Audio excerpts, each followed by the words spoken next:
बुरा लगता है तो लगने दो यारो, बुरा लगता है किसी को तो लगने दो यारो, सच कहने वाला कभी हूँ कलमकार हूँ।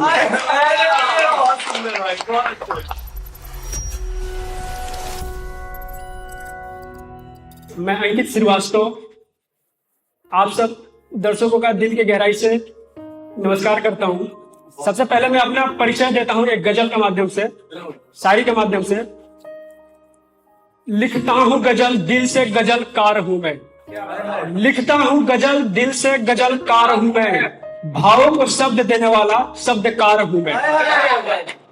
झूठे मुस्कान लिए घूमने वालों के, झूठे मुस्कान लिए घूमने वालों के छुपे गम को कहने वाला गमकार हूँ मैं। इसका तीसरा मिसर पेश करता हूँ। बुरा लगता है तो लगने दो यारो, बुरा लगता है किसी को तो लगने दो यारो, सच कहने वाला कभी हूँ कलमकार हूँ। इसी का चौथा मिसर पेश करता हूँ। सत्ताधारियों के संग कोई वास्ता नहीं मेरा, सत्ताधारियों के संग कोई वास्ता नहीं मेरा, जनमानस की चिकती हाहाकार हूँ।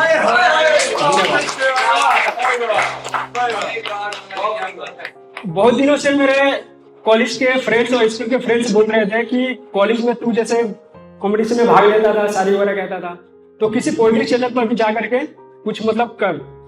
तो उन्हीं दोस्तों के नाम मैंने 4 लाइनें लिखी है कि खो गया था कभी जो सुर ए संगीत चला आया, खो गया था कभी जो सुर ए संगीत चला आया, पुलकित भाव होठों पर बन के गीत चला आया। सुनिएगा, खो गया था कभी जो सुर ए संगीत चला आया, पुलकित भाव होठों पर बन के गीत चला आया, कुछ तो कशिश रही होगी दोस्तों की मोहब्बत में, वरना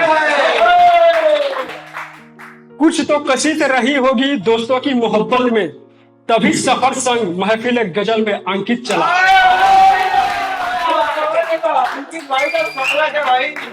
धन्यवाद धन्यवाद आप सबका। एक मैंने मुक्तक लिखा था कि जब कोई किसी से उम्मीद करता है, किसी भी टाइप का उम्मीद हो सकता है, लेकिन जब उम्मीदें पूरी नहीं होती है और दिल टूट जाता है, तो सबसे पहले उस एक प्रोसेस होता है कि पहले दिल टूटता है, फिर आंसू बनता है, फिर आंसू आंखों से बह करके निकल जाता है। उसी प्रोसेस पे मेरा चौथा लाइन आधारित है। उसको लिखने का प्रयास किया है। आप सबको अच्छा लगे तो तालियां जरूर बजाइएगा। मांगी थी जो दुआ बेअसर निकली, मांगी थी जो दुआ बेअसर निकली, हाथ की भी लकीर बेखबर निकली, ख्वाहिशें जो कभी पाली थी मैंने वो टूट कर आंख से बहकर निकली। धन्यवाद। टूट कर आंख से बहकर निकली।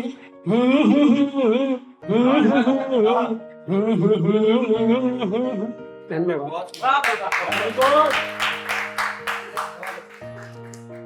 जब कोई भी व्यक्ति अकेला हो जाता है, तन्हा हो जाता है, तो चांद उसका एक सहारा हो जाता है। वो रात में जा करके चांद से अपनी बातें शेयर करता है, अपनी दिल की बातें शेयर करता है, और वो उसका बहुत घनिष्ठ मित्र बन जाता है।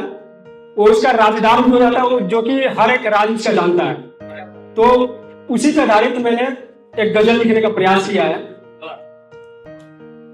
सुख दुख का साथी है साझेदार मेरा, सुख दुख का साथी है साझेदार मेरा, सुख दुख का साथी है साझेदार मेरा, एक चांद ही है जो है राजदार मेरा, एक चांद ही है जो है राजदार मेरा। जब रात के वक्त जब जाते हैं, तो जब हमारा चेहरा गम के गुमसुम से भर जाता है, तो चांद आकर के गौर से पूछता है कि क्या हाल है, मतलब क्या हुआ बताओ। तो उसी सिचुएशन पर मैंने ये दो मिसरे पेश करता हूँ। जब भी चेहरा मेरा गम एगुम सुम सा दिखे, जब भी चेहरा मेरा गम एगुम सुम सा दिखे, जब भी चेहरा मेरा गम एगुम सुम सा दिखे, गौर से निहार कर पूछता है हाल, तो चांद ही है जो है राजदार मेरा। तीसरा मैंने लिखा है मिश्र कि जब कोई भी व्यक्ति बुलंदी पे होता है तो उसके लाखों मित्र होते हैं, लेकिन जब वो गर्दिशों में जाता है, अंधेरे में जाता है, तो कोई नहीं होता, लेकिन उस व्यक्ति का वो चांद ही है जो कि तलबगार है, उसको पूछने वाला है। तो उसी पे दो मिसरे पेश करता हूँ कि लाखों है मीत मेरे बुलंदी पे हूँ मैं गर, लाखों है मीत मेरे बुलंदी पे हूँ मैं गर, लाखों है मीत मेरे बुलंदी पे हूँ मैं गर, गर्दिशों में सिर्फ ओही है तलबगार, एक चांद ही है जो है राजदार मेरा। मैंने नेक्स्ट लिखा है कि जब किसी व्यक्ति को हम बहुत चाहते हैं लेकिन उससे बात नहीं हो पाती है और वो छोड़कर चला जाए, तो उसी पे मैंने लिखा है कि ये मेरा गजल है। मुद्दतें हो गई उससे बातें हुए, मुद्दत मतलब जमाना, मुद्दतें हो गई उससे बातें हुए, अनसुने पहेलियों से हम किससे हुए, मुद्दतें हो गई उससे बातें हुए,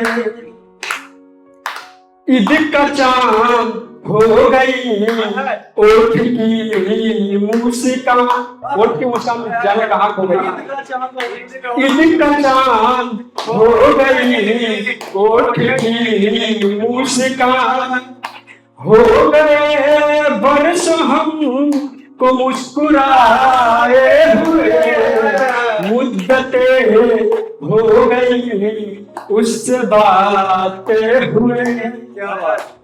तीसरा है कि जी नहीं लगता मेरा अब उसके बिना, जी नहीं लगता अब मेरा उसके बिना, कहते जाना सुनो लम्हे जाते हैं, मुद्दतें हो गई उससे बातें हुए।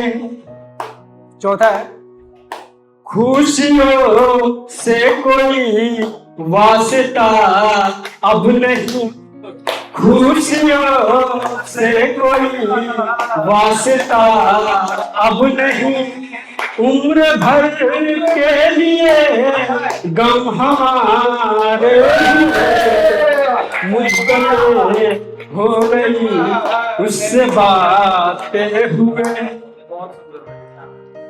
एक मैंने लिखा था कि मतलब कोई भी व्यक्ति जब किसी प्रेम में होता है तो लड़का हो चाहे लड़की हो, तो उसके स्पेशली मैंने लड़कों की तरफ से लिखा है कि उसके, क्योंकि मैं लड़का हूं तो एक लड़के की तरफ से ही लिखूंगा उनके भाव को। तो मैंने लिखा था कि जब उसकी भोलेपन तो अच्छी लगती है लेकिन भोलेपन से ज्यादा बेहतर लगती है उसकी नाराजगी। उसी पे मैंने एक शेर लिखा था कि हमको भाती है तुम्हारी सर में सुर्ख ए सादगी, हमको भाती है तुम्हारी सर में सुर्ख ए सादगी, मेरे नजर में हो, मेरे नजर में तुम हो पावन अमृत सी रवानगी। फिर से सुनिएगा, हमको भाती है तुम्हारी सर में सुर्ख ए सादगी, मेरे नजर में तुम हो पावन अमृत सी रवानगी, तुम्हारे भोलेपन का क्या ही कहना, तुम्हारे भोलेपन का क्या ही कहना, पर भोलेपन से भी खूबसूरत है तुम्हारी नाराज।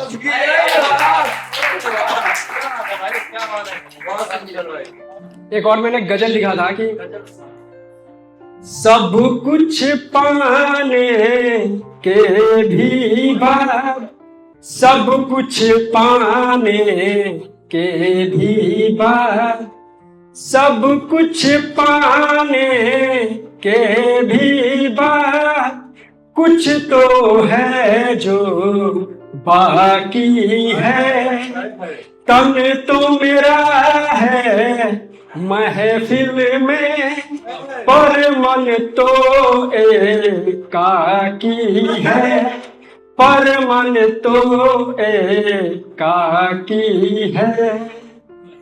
जब जब होता हूँ भीड़ से जुदा, अलग, जब जब होता हूँ भीड़ से जुदा, जब जब होता हूँ भीड़ से जुदा, तब तब याद ओ आती है।